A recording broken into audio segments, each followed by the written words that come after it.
Good morning. Hi, Jay Klingel here. Happy to be with you this morning. I'm going to be sharing some information about the class that I present at the APPA Institute, Maintenance Management. A little bit about me. I'm from the University of Virginia. I was there for 35 years before retiring about 3 years ago, but happy to still be engaged with the Institute. So I thought of what I would do is share a little bit about the topics that we address in the maintenance management class. It's a very interactive class. I present my experiences from the University of Virginia and what I've learned over the 25 years that I've been involved in the Institute.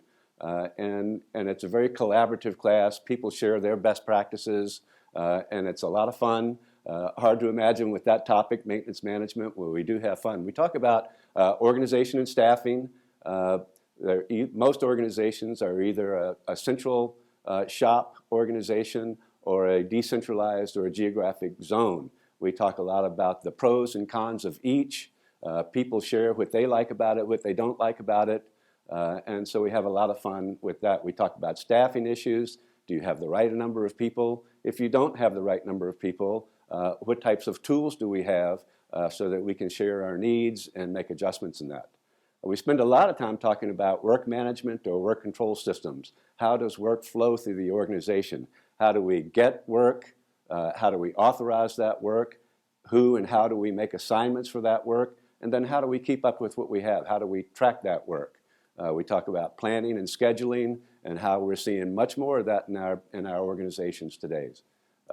We share lots of stories about computerized maintenance management systems, the good, the bad, the ugly. People love to share their experiences with the CMMS systems that they have. We talk a lot about the importance of assessment of the facilities, the quantity and the type of space that you have, the condition, the valuation, and how that advises us on good maintenance management decisions, but also how that can be a tool to address with our business officers in terms of budgeting for future maintenance issues.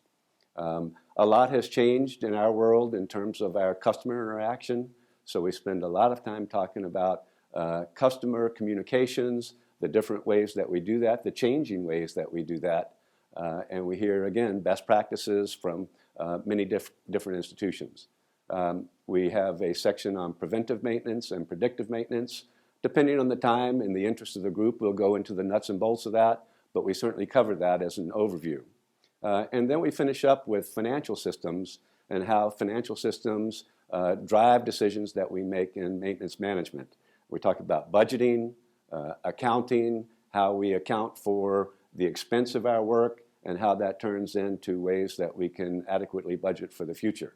So I hope that you're able to join us at a future institute, and if you are, I look forward to seeing you in the maintenance management class.